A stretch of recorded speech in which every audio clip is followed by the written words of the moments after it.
Hi Aries, Sun, Moon, Ascendant, or Venus. This is Dane, and I'm going to be doing your February 2021 full moon reading for you. Now I ask if this reading resonates with you, don't forget to give it a thumbs up and also to subscribe to my channel. And if you would like to be notified whenever I upload new videos, and I upload all the time, just hit the bell notification button. And if you're interested in any of the cards that I'm using, they will be listed and linked in the description box below. Now, before we begin this reading and clear the energy space, once again, a reminder not to be scammed by anybody in the comment box pretending to be me, offering you a reading. I will not be soliciting you for anything. That person is a scammer. Do not be scammed. Okay, with that said, let us clear the energy space, raising our own energy vibration and releasing any negativity. So take a nice deep breath in, exhaling whenever it feels comfortable for you.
Releasing all negativity from the body like storm clouds. Letting yourself feel calm, centered, and at peace as you enter into this safe and loving space. Now let's let the bowls sing as we see what the tarot has to say.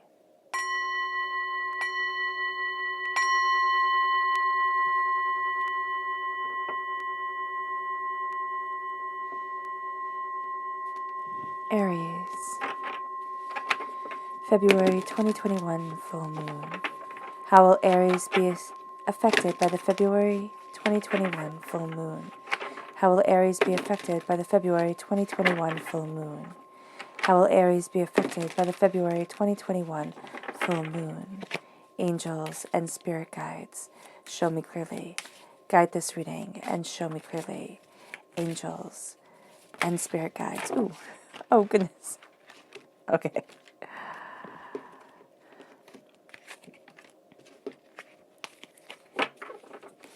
Okay, let's start here for right now. Let's realign the chakras, right? Awesome.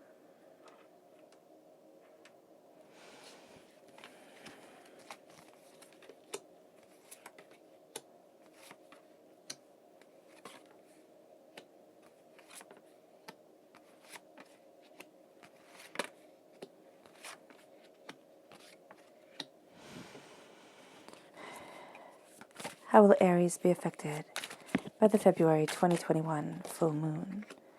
How will Aries be affected by the February 2021 full moon? Angels and spirit guides, show me clearly. Fantastic. Okay, and let's look at your chakra energy for this time. How will Aries be affected by the February 2021 full moon? How will Aries be affected by the February 2021 full moon?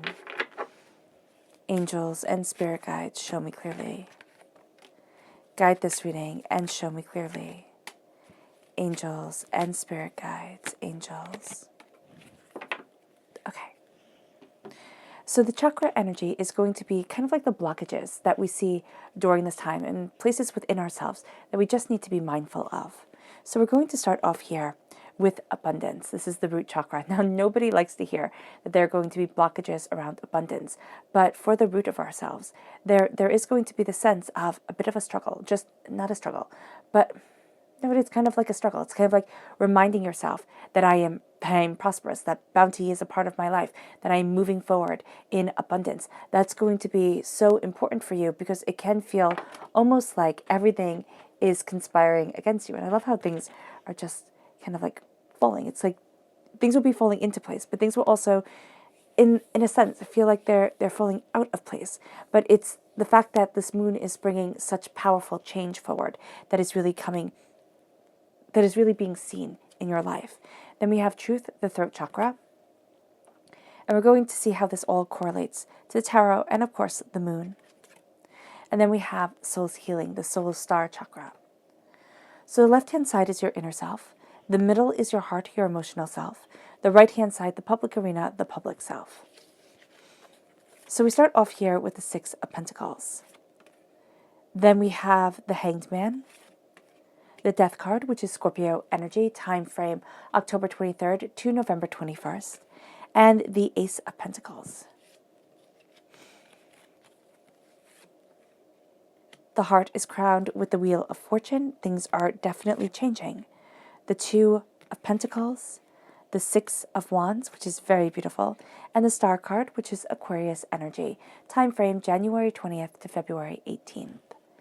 It moves us then to the public arena being crowned by the Three of Swords, the Seven of Swords, the High Priestess, and the Four of Cups. So it's a very interesting public arena.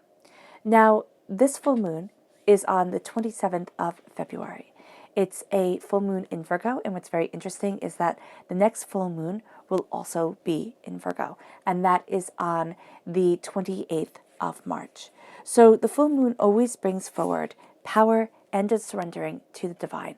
It also puts a spotlight on the past lunar cycle, you know, how we've conducted ourselves, what we want. We can feel a little antsy at times. It's like, is this where I want to be? Is this how I want to be moving forward? And now with the full moon being in Virgo, it says you are good enough. Now, when I first started using these cards, I always thought it was rather condescending to say I'm good enough. There was so much more I wanted to achieve. There is so much more out there. And I thought, oh, I'm just settling. You know, I really thought it was patronizing. But realizing that I'm good enough, I am enough. In this moment, in this time, I do not have to sit there and lament that I am not somebody different. So here, what the moon is telling us in Virgo is that we are good enough. We do not have to sit there and say, when I, only if I. No, it is honoring ourselves. Now, the full moon in Virgo is rather intense because it's the most discriminating of the moons. And we might sit there and be like, oh, yay, that's fun. You know, we don't need that energy during this time, but it's the energy of kind of like sorting. So it's sitting there and saying a task needs to be done, and I'm going to do it. And I'm not going to be kind of looking at things differently. I'm not looking at things differently. I'm not going to be swayed from the task at hand. Because even though this is the most discriminating moon, it is also one of the most helpful. Because it has us look at things and say, this is where I want to be, this is how I want to move forward, and this is where I'm headed. Now, we can get a little judgy during this moon, so do be mindful of that. That we can sit there and say, I'm right, you're wrong. And we run up against people because everybody's affected by this moon in this way of I'm right, you're wrong. So do be mindful of that energy coming forward, and do be mindful of not getting into fights because of it. It's like, okay, listen, we can agree to disagree. It's kind of like really embracing Taoism principle of this and that are true. You know, you can have your opinion, I can have mine, and we can move forward. So harmony and balance are questioned, but this is also a time where you're looking at things and you're so optimistic. You're so optimistic about building the future that you want, about moving things forward. Now, if you have Virgo and Pisces in your chart, these signs are going to be the most affected by this moon. So if you have it in your chart, beware of where it falls because those elements are going to come out. Also, earth sign energy during this time, Taurus, Virgo, Capricorn, will be favored with regeneration, okay, so favored with like new insight, new ideas, but also they'll be more affected by this moon, more affected by nostalgia and wishing for better times and trying to puzzle things out, being very inclined to what we want to see. This moon is very inclined to see what we want to see instead of what actually is. So just be very mindful of this during this time, and be very mindful of, like, if you have a moon in an earth sign energy, or if you have a moon in Pisces, or, a rising, ascending, anything like that. Just be mindful of where it is, because you can get really intense on things. Like if your money, what rules money, is in an earth sign energy, you can get really fixated. It's kind of like, okay, I just have to put 110% because I failed before, and I'm not going to have that happen again. And so you'll miss beautiful moments because all your energy is focused one way. So do be very mindful, Aries, because you're going to see this as a challenge. You're going to see this as, it needs to be done. I need to go after it. I'm going after what I want. And because we think, we're right during this moon, which is nice. We should think we're right, but not to the extent that we stop listening. And so what we're also going to see here is that it can be very difficult to get our points across to other people and to be understood. So during this time, we are all going to feel just a little bit frustrated. Now, it can be that the ego is just getting way too much in the way during this moon. But what we're going to see here is that if we kind of boil things down and say, why? Why am I doing this? Why am I focusing on this? What is this for? That really helps center us. And so if it doesn't meet the whys, don't let yourself be sucked into it. If it doesn't meet the whys, the how comes, who is this for, what am I doing this for? Then you have to step back. And you can say, oh, well, I'm doing this for everybody else. I'm making sure that everybody else can be happy long term. But if everybody's miserable right now, then that has to be reevaluated. Kind of like throwing yourself into your work and saying, well, I'm doing this for everybody's future, and yet, nobody gets to see you. That can be really hard. So looking at things and stepping back, that's going to be so important. So important in saying, what am I doing this for? Who am I doing this for? Am I doing this for the right reasons that align with my soul? It brings you then to the new moon, which is in Pisces. And it says meditate and contemplate.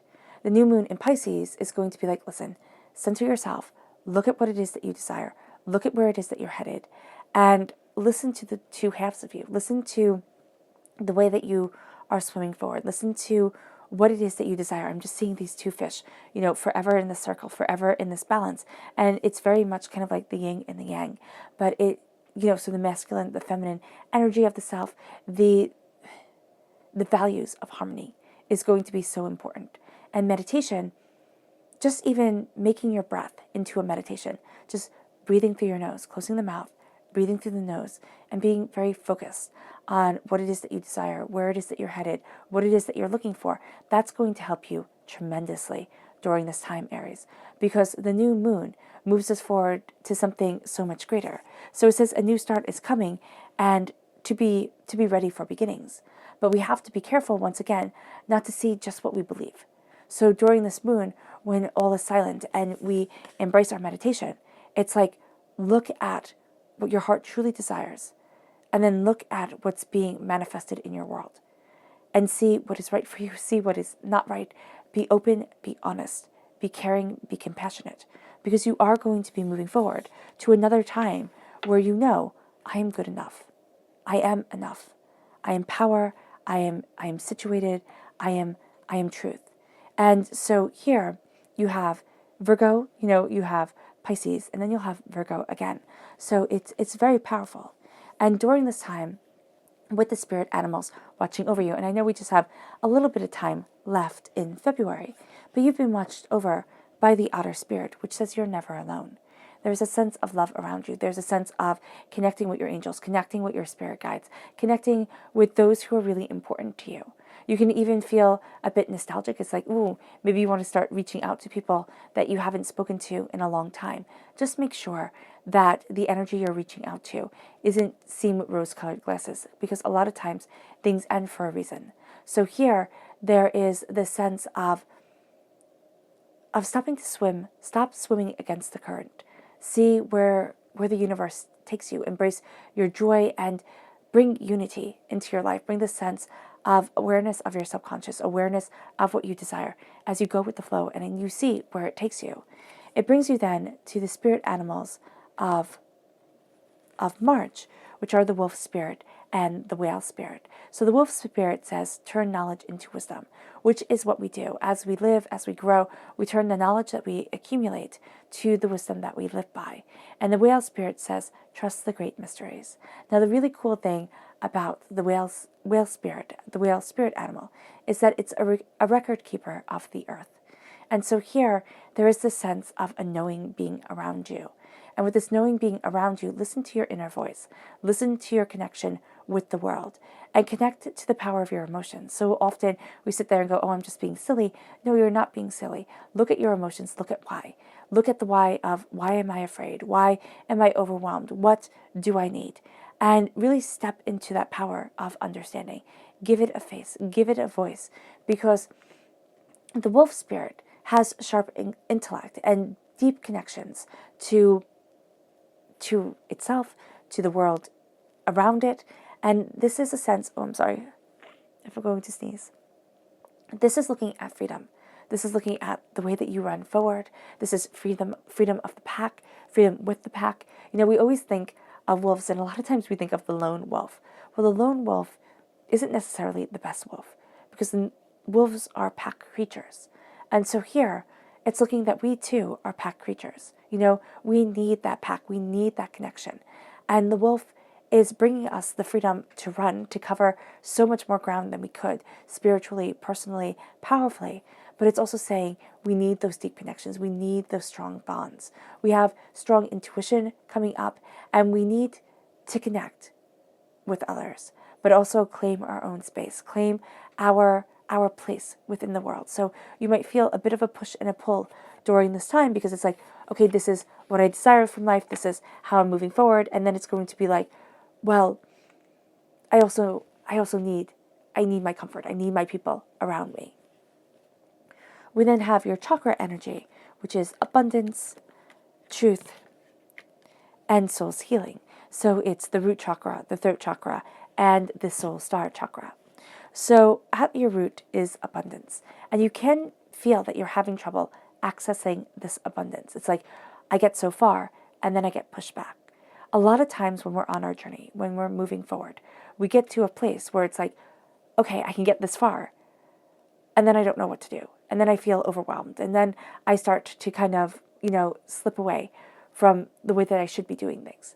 So when you're looking at your abundance within your life, when you're looking at what it is that you desire, instead of thinking, oh my gosh, what am I doing wrong? The money isn't coming in, the jobs aren't coming in, things aren't going as smoothly at work or, within my home life, the places I want to be abundant at, step back.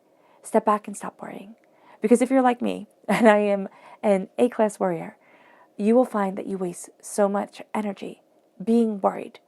You can be worried when you start to succeed. Oh my gosh, when is it all going to fall apart? You'll be worried when you fail. Oh my gosh, I knew I was going to fail. Self-fulfilling prophecy. People saw it.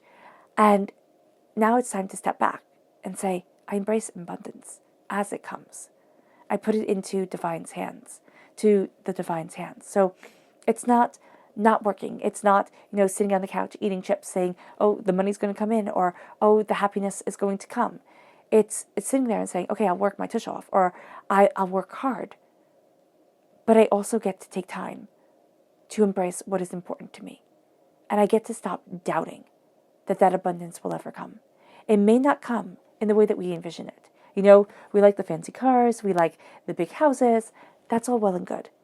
But when divinity gives us abundance, it may come in quite a different way. And in a way that if we were running the show, it would have never been like that, So keep your mind open, keep yourself open, keep your heart open, because you might find the smallest things start moving you forward in the greatest ways, and it moves you to truth. So here, with the throat chakra, speaking your truth is going to be so powerful, but also being in alignment with your truth, seeing things and saying, that's not me. I can't do that. I don't want to do that. I have to be true to myself. And so with your throat chakra, we always just simply think of talking when it comes to our throat chakra, but talking our truth to ourselves, to those around us.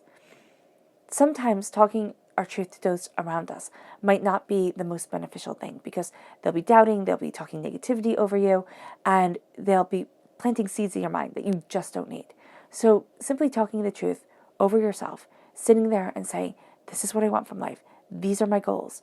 Why am I hiding away from it? Why do I feel overwhelmed? Why am I tired? Looking at things and being open and honest as we're moving forward brings us to soul's healing, brings us to a place where the light shines down. The soul star chakra is located 6 inches above the crown. It shines down over us. It protects us. It guides us. And that's what you're embracing here.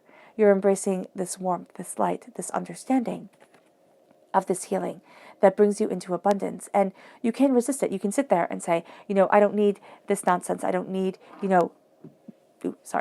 things to be one way or another. I'm going to have it be just the way that I want it to be.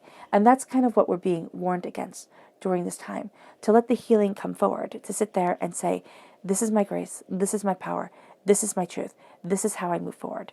And this is the blessing that gets to be a part of me, is going to be so important because the soul is being healed. Our inner self is being healed. It's not necessarily going to be as quick or exactly the way that we thought it was going to be. It's going to be much more powerful. It's going to be very brilliant. And it leads us to being crowned by the 6 of Pentacles during this time. So in our inner self, it's needing to find that balance. It's putting our foot down and saying, you know what, this is what I want within my life. This is where I need to be. This is as much as I can give. And I can't keep on giving till I'm exhausted. I can't keep on pushing and pushing and pushing as the candles burnt at both ends. And then I just wind up collapsing. So here what we're finding is that we need things to be put into balance. We need people to kind of step back a little bit. And we need us to step forward, to say, this is my truth. This is what I want from life. This is what I need. I'm balancing my understanding. I'm embracing my grace. And then we start to see things differently. And we've been seeing things differently than other people. If you stumble across this channel, you don't see things the same way as everybody else. And that's not a bad thing. You might be astoundingly sensitive, which is a good thing to connect emotionally. It's only bad when we let it cripple us. And so to use that sensitivity as a gift, as a superpower instead of a curse, that's one of the things that we learn along this journey. And so here, because we're seeing things differently, because we're taking in the information differently, because we're looking at the world differently, you're going to find, and we will find that we're going to say, oh, it's my fault. Like, oh my gosh, I did that all wrong. Oh my gosh, I can't believe I messed up that way. No, step back. Step back. Just because you're different doesn't mean you're wrong.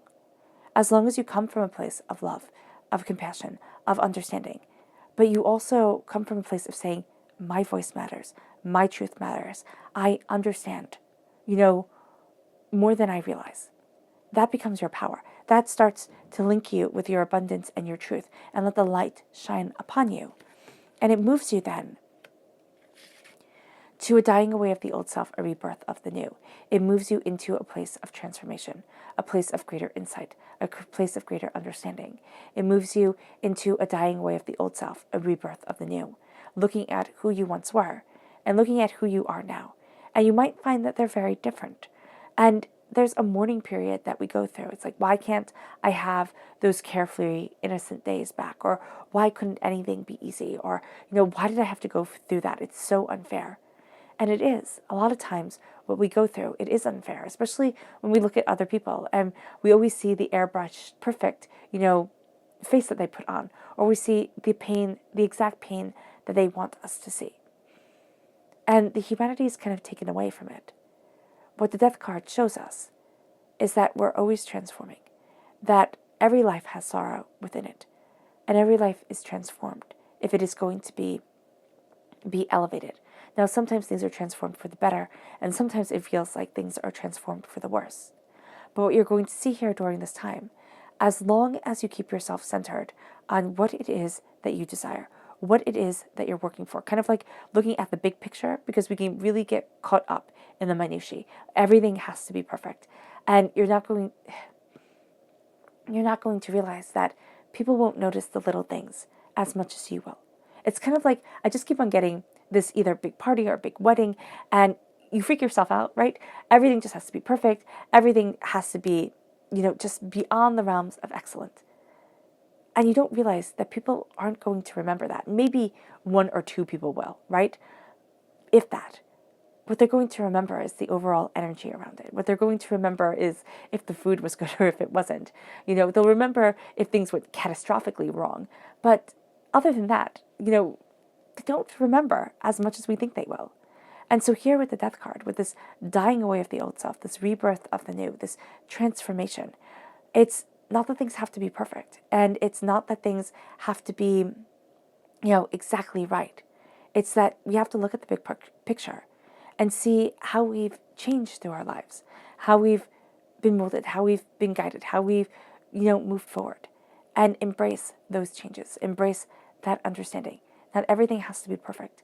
And we're going to be connecting a bit more with the divine, a bit more with our spiritual understanding, a bit more with our voice and ourselves and the truth that we now live in. And it brings us to a place of prosperity. It brings us to a place where God, Source, Spirit, however you see the divine, the universe, is handing you a gift of wealth, handing you a gift of bounty, handing you seeds to be planted that can grow to unbelievable heights and really bring great joys into our lives. And so here we're seeing this bounty moving us forward. We're seeing this gift coming in, and it's just kind of like little whispers. So it's kind of like somebody whispering to you, you can do this, you're abundant, you're a good person, you know what you know. You're like, there's power in your mind, there's power in your heart, there's power in your soul. Could you imagine if we went around telling people the good things about them instead of telling people the bad things? So I've been doing this with my nephew because I've noticed, and my mom has also pointed out, we're so quick to tell him what he does wrong, and he gets so upset. But we don't always point out that he's a really good boy, So here, it's changing it. And it starts saying, oh, you're a really good person. You're a really good, individual. You're doing really well. And those seeds get planted. And it's listening to that inner voice. And it's kind of curtailing the voice if we find out that it's negative.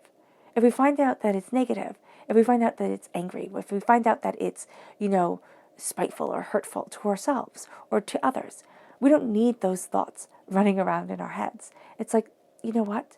I'm planting seeds of abundance. I'm planting seeds of greatness. That's what divinity is handing us. And so often we just let them fall through our fingertips, or we say, oh no, those aren't the seeds that make me feel really rotten inside. Those aren't the poison seeds. So why would I plant them? We tend to remember always the bad things, always the negative things. We don't look at the good and the blessings. So here, it's looking at the good and the blessings. It's looking at the prosperity and the abundance and planting those and reminding us of it. It's like, telling a little kid they're a good kid. It's telling ourselves we're good people.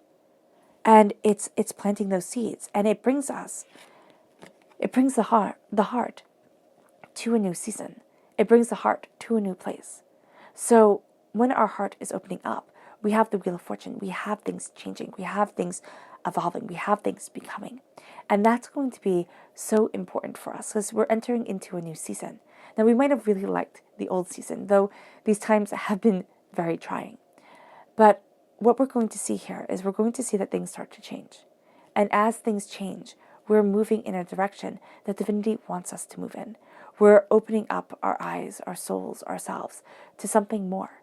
And as we open up to something more, as we change and as we become, we enter into these new ideas. We enter into this new power of self. And yes, at times our hearts can feel like we're on a roller coaster ride, that the world throws so much in our way and is so overwhelming, and we have these doubts and this chaos. But we also have this beauty, this power, this passion that we need to be connecting with. And the change of seasons, we always want the summer. Because if you live where I live, spring is beautiful, but you also then have mud season, and then it's just wet and cold and, muddy. Winter is gorgeous, right? But it gets intense after a while and super gray. Summer is warm and it's budding with life and it's bright. So we always want that. Fall, it's also beautiful. You can go through all the seasons here, but it's a dying away of things and it's a bringing of the cold. So it can get melancholy. But what we need to look at here is that always aiming just for one season and then always seeing the bad points in all the other seasons, that's not cool. That's not good for us. Looking at the beauty that each season holds within ourselves, within nature, that's powerful.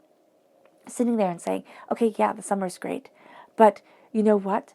The fall is also beautiful. You get to wear your cozy sweaters. There's pumpkin spice latte. There's hot apple cider.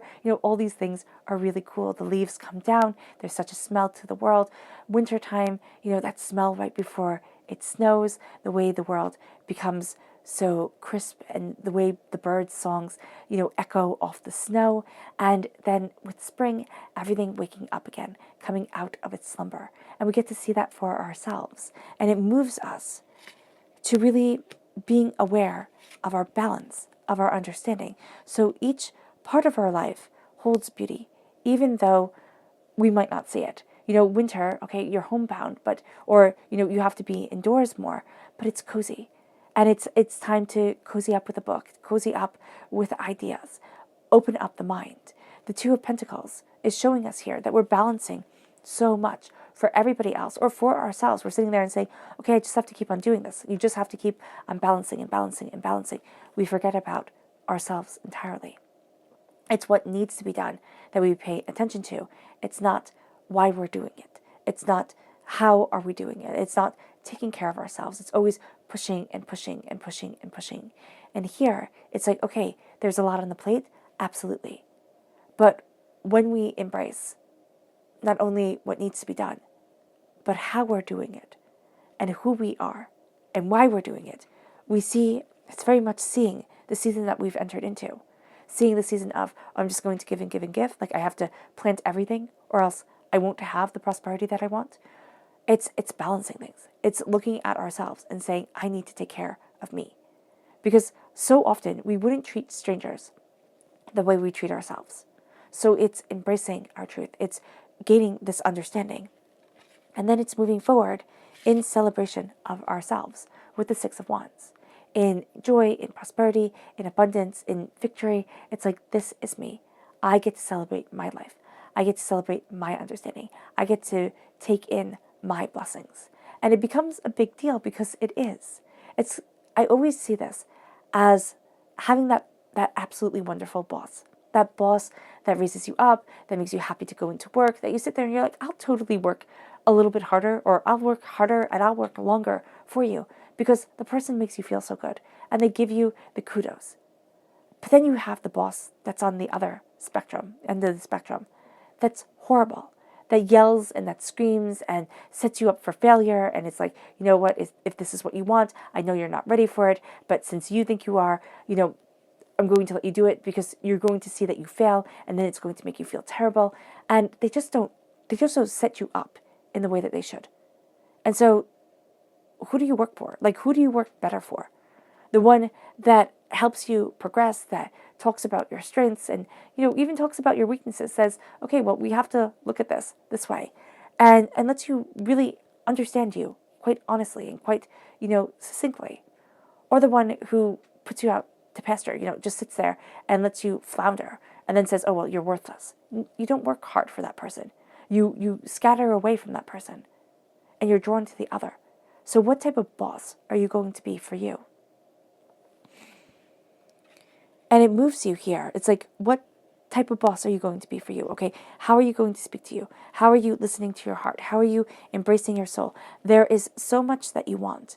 And this is such a discerning time. This is such a time of, where am I going to give my energy? Why am I giving my energy here? What am I doing? Am I doing enough? I want to get so much done. It can become overwhelming. So really sitting there and saying, all right, maybe I didn't get everything on my list done, but what I got done, I did well. And that I am celebrating within me. It brings you to the Star card. It brings you to this Aquarius energy, this energy of praise and abundance and of pouring the waters forward. Really sitting there and pouring the energy back into your spirit. Okay? And watering the earth. Keeping that energy, keeping that blessing a part of your earth, a part of yourself. And it moves you then to this place of powerful understanding. It moves you then to this beauty of truth. And it moves you to divinity, seeing what your soul is longing for, seeing what you deeply desire. And it brings you in the public arena because you're looking at everything and you're really pushing for this beautiful new world to open up, Aries. It brings you to looking at the pains, the hurts, the disappointments, the angers, the upsets, the upheavals that have held you back or that are in your life. And it's like, no, I'm not doing this anymore. So the Three of Swords is naming and confronting our fears. And it's not a pleasant thing to do. It's not a thing that we go, oh, yay, but it's a thing that's necessary. Because so often, the way that we move forward in the public arena is very much based off of the way we were hurt in our childhood, as we grow, when we put our foot out into the water, when we take that chance, we take that risk, and how you deal with the door being slammed in your face, how you deal with just landing, face planting on the ground. And with the Three of Swords, these are the hurtful, nasty words that stay with us. These are the devastations that you think of. And they could have happened when you were like 8, but they can still make you cry. And it's like, why the heck is that? It's because it's left a hole in your heart. But when we look at that pain, when we look at that sorrow, and we start to talk to it, and it might sound funny to talk to your pain, but so often we think, I'm just going to shove it away. I don't need to address this pain at all. I'm just going to let it go. But we don't let it go. We let it define us in ways that our successes just can't. Because this can still cripple us. But if you start to talk to it and say, okay, this is the pain of loss. This is the pain of losing somebody you loved so much that it was ridiculous. But they're gone. And the hole in the heart is there. But that person also helped shape your heart in a way that is extraordinary. Now, whether they walked out of your life or whether they were taken out of your life, those are different things. And those have different elements of pain and hurt and abandonment to them. But it's looking at the pain. And it's becoming aware of it. It's honestly confronting it. It's understanding its truth. And then it's the pain of being told you're not enough. It's the pain of, of people laughing. And it keeps us held back. It keeps us in place. And what divinity is saying here is that your place is not defined for you. Your place is found within you. Other people don't get to tell you how prosperous you can be, how abundant you are. Don't get to tell you your truth. Don't get to tell you how you heal. You get to. And your world is opening. And so you're taking what is rightfully yours. And you're leaving other things behind because you can't take everything. Or you can take everything if you want to. It's yours. Go forward. But here, it's things that aren't necessarily the best for you, right? It's things that hurt the heart. It's words that you think, oh, well, that criticism, that was good criticism. I should always remember that. And maybe you should always remember that. It should be your reminder, but it shouldn't be in the forefront of your mind. We don't need to hold on to the hurts and say, well, now that I experienced it, I'll never go through it again. Because if our hurts are too close to the front of our mind, we'll find things that are just like those hurts and we'll perpetuate them. So here with the Seven of Swords, it's taking what's rightfully yours, and it's moving forward. Now, people might say you're being sneaky. You don't have to tell them everything. It's not their business. It's yours. So here you move forward in truth, in understanding, in passion, in knowledge. And it brings you to seeing beyond the veil within yourself. It brings you to opening up your eyes to your world, to what you want, to where you need to be. And it also brings you to looking at other people and saying, all that glitters isn't gold. They're not exactly what they want you to perceive they are. They're simply human. So here, with the High Priestess, we're seeing the power within ourselves. We're seeing the thrones that we sit on. We're seeing the purpose that we have. We're seeing what we desire, what we need, what we want, where we're headed. And the High Priestess is opening up that truth. And it's saying, this is me. There's also a spiritual awakening here that can be overwhelming, but because you have the moon telling you that you are enough, it's like, it almost feels like you're coming home.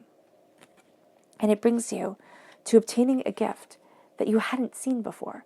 And it might not necessarily feel like a gift when you get it. You might sit there and you might think, oh, that's great. Now it's one more thing for me to do, one more responsibility for me to have. But when you look down the road, it's going to be like, oh, that was pivotal. That was life-changing. That was empowering. That was, or that was a lesson that I am so glad I learned on this smaller scale. Because now that it's coming to me at a larger scale, I know how to handle it.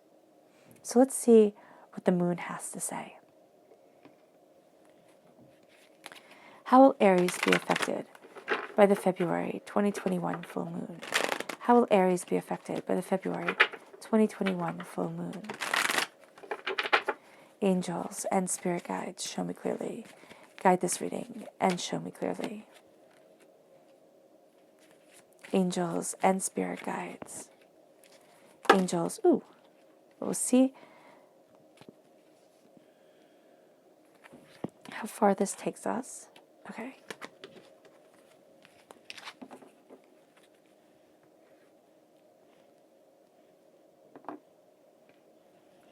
How will Aries be affected by the February 2021 full moon?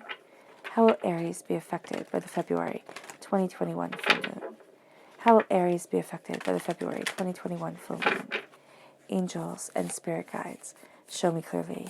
Guide this reading and show me clearly. Angels and spirit guides. Angels.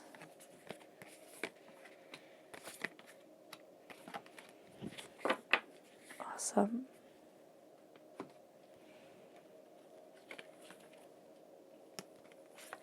So we have trust, fears, the unexpected. I like that. Faith, bring love into the situation. A time for healing. Definitely. Believe in the impossible. Show the world the real you. I love that you have the full moon in Aquarius. You have the new moon in Aquarius. So Aquarius energy, very powerful, especially since the Aquarius card is crowning, is rooting you in your heart line. So that's really cool. And conclusions are within reach. So we need to trust here. As balance comes in, as we see things differently, we need to trust the way that we are moving forward. We need to trust what we're looking at, what we're desiring, what we're incubating? I don't know, making the word up. What is being heated, warmed, nurtured within us. And not sit there and say, oh my gosh, this is wrong. It's like, no, it's not. There's power here. There needs to just be trust. Trust in ourselves, trust in divinity, trust in the direction that we're moving, the goals that we have within our hearts. It brings us to fear. So with the dying away of the old self, the rebirth of the new, fear comes. There is a sense of being held back. There is a sense of feeling caged and overwhelmed and wanting to break free. And we can see this very much with the wolf spirit, this need for freedom, but this need also to be part of something bigger. And during this time, as you take who you once were and you become who it is that you are right now, which, it doesn't have to be a huge shift, but there's always a shift. There's always a change. There's always, you kind of go back and you look at yourself. You look at pictures when you were younger, or you look at, if you wrote into a diary, you look at the diary and you're like, wow, that is so different than what I'm worried about now, what I'm looking at now, how I look now, what I'm going for. And so here we have the fears that we won't transform into the person that we want to be. What the moon is saying, what Luna is saying, what divinity is saying, is that why are we so afraid of the change that is a natural part of our lives? It is time to look at things and to break free, to say, I do not have to live in this cage anymore. I get to live in my truth, in my power, and the unexpected prosperity and bounty comes forward. The unexpected becomes part of your truth and your life and your light and what it is that you want.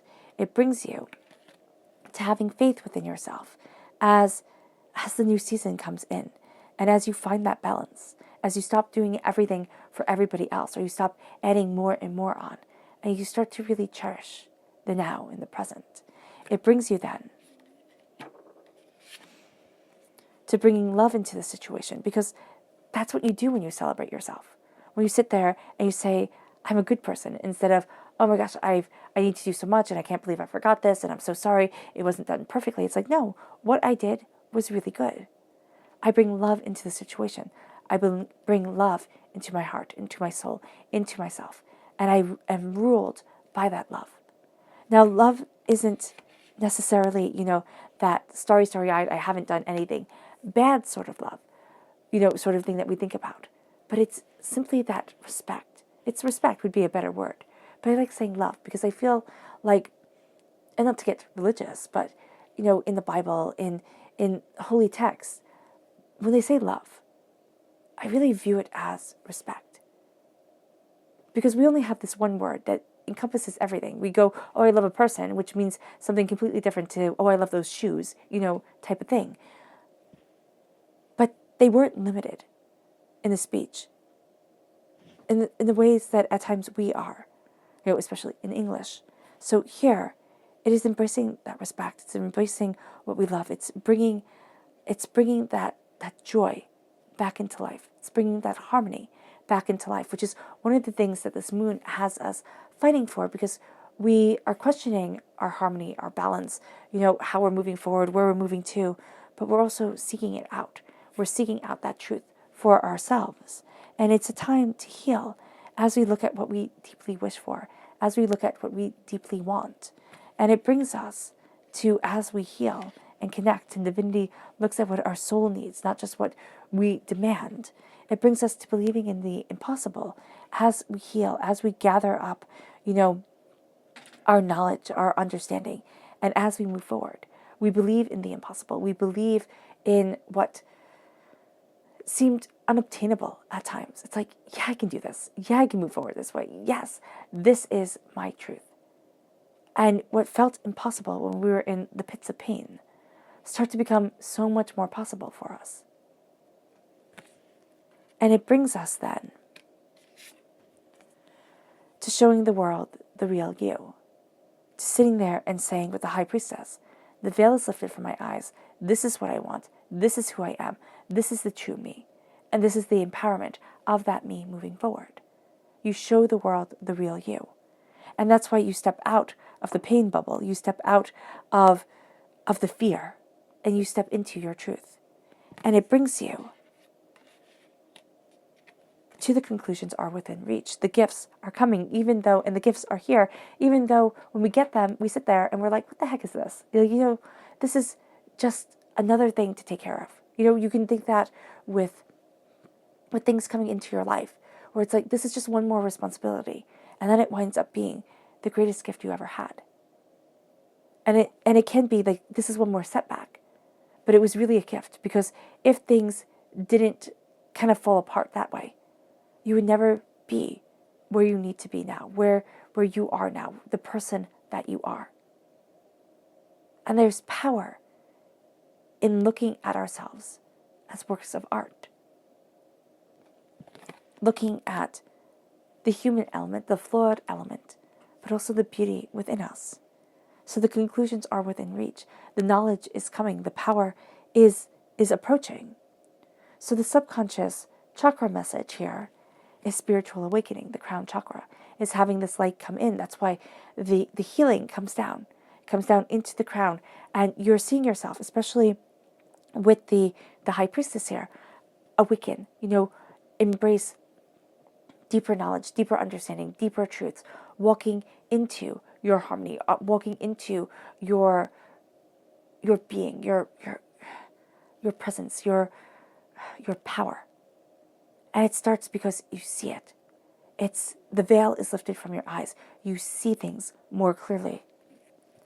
It brings you to your subconscious lunar message, which has change. And this moon is about change. It's about bringing change forward. It's about having to, this moon forces change, having to deal with change that maybe you don't want to deal with. But again, you need to know the whys and what fors about this change. So the change comes in, and you'll find that you resist it. You're like, no, I don't want it like this. And then you think, why am I changing this way? Why is this coming into my life? What is the power that is a part of me? And it brings you then to go deeper into your lunar message, to the adjustments being required for the change to come in, looking at things and saying, instead of resisting it, instead of saying no to this change, I'm opening up my world to change. And it's not sitting there and passively letting things happen, but it's looking at things and saying, this is going to better me. This is for my purpose, my power, my focus, my truth. I step through that door. And it brings us then to the subconscious tarot message, which is the Five of Wands. It's stopping the chaos externally and internally. So it's stopping the chaos outside, and it's looking at people and saying, you know what, I'm not getting involved in the gossip. I'm not getting involved in the anger. I'm not getting involved in any of this. I'm doing what I need to do, and I'm moving forward. And then it's stopping the chaos internally by sitting there and thinking I should be, Wonder Woman or Superman or a superhero. It's saying, I'm me. What I can do, I do. And what I can't do, I'm okay with that. Because this is me. This is my power. This is my understanding. This is my learning. I might not be able to do it today, but I may be able to do it down the road. But I will stop pulling myself in 15 million different directions and embrace my now. And embrace the power of my now, of my presence, of myself. All right, Aries. I hope this reading has resonated with you. I wish you nothing but light, love, peace, and happiness. May harmony always be with you. I'm sending loving, healing energy to each and every one of you. I love you all and stay safe. Let's end this reading with a meditation, a clearing away of negative energy, a raising of our positive energy as we move from fear to love, respect, and honor of the self. So take a nice deep breath in, exhaling whenever it feels comfortable for you.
May you move forward in peace and in harmony, Aries. And may you have a blessed moon.